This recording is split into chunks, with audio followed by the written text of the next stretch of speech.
I was working in the slums of Mumbai, where I was looking at very poor slum women. Most of their husbands, for example, had been killed in gang war or gang rivalry, and hence they became gang leaders, primarily because they were just hungry and desperate, and their husbands were dead. So they became in charge of various kinds of criminalized groups.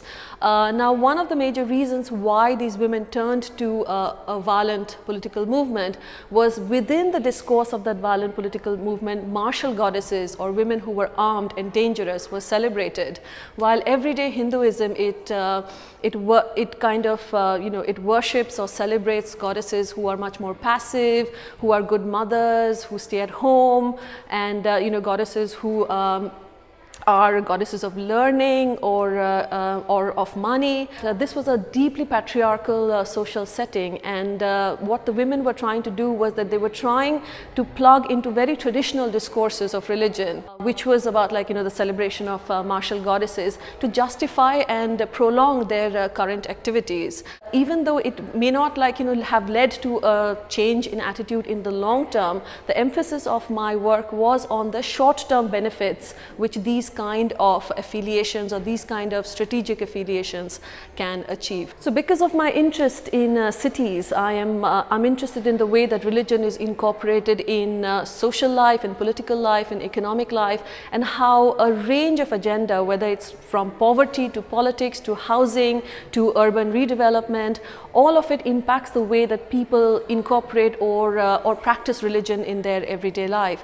So I teach a course where I make the students, for example, go out and do projects in Manchester with religious organizations and with sacred spaces. So it's really interesting for them, because they find out for themselves how do real people practice religion, and in the face of commercialism and cosmopolitanism in the city, as well as urban regeneration, which does not take into account the creation or the sustenance of sacred spaces, how do these religions survive? So the question is that is religion just residual in the city, or are they surviving, or are they thriving?